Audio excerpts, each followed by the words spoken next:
Assalomu alaykum, bizni kuzatib boruvchi obunachilarimiz, navbatdagi yana bir mebelimiz ustunovka jarayoni tugadi. Ushbu mebelni Shahrixon tumani Sekasa shaharchasiga ustunovka qildik. Joyimiz 1.75 ga bu yog'i 3.5 holatda bo'ldi, balandligi 2.30. O'z 2 million 300 ming so'mdan bo'ldi. Общий 9 million 650 ming so'mga mebelimiz tayyor bo'ldi. O'sha ranglari ut degan laminatga nisbatan stalishinsiga rang qilindi. O'rmon degan rangga yaqinroq rang. Granitlari mebel ichida bo'lgan. Mo'gani uy egasi oldi. Biz pulini chiqarib hisoblaganmiz.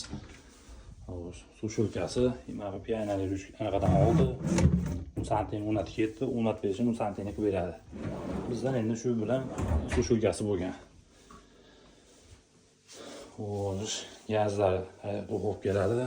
Ichkani tepadan eshib qo'yib, ulab qo'yilsa bo'ldi. Tepa eshiklar katta o'yini hisobiga polkalar ikkitadan qo'yilgan. Shuning hisobiga 3 tali etaj olib qo'ygan. Hali denniydi. Yonini ham polni yopilgan. Bu yog'i ham torobni olib ketganmiz. Temirni o'sha ko'tarib turibdi. Qo'shimchasiga laminat bilan o'rab qo'yganmiz pastini. Imo chegaralarni stalishinsan avvallaridan zavodskiy kronkalar, soldatchalar temirlarni qo'yib qo'yganmiz, jonboshi polni bekilgan. Kimga shunday xizmatlar kerak bo'lsa, ekranlarda ko'ringan raqamlarga aloqa qilib, chiroyli yasab ustunovka qilib beramiz.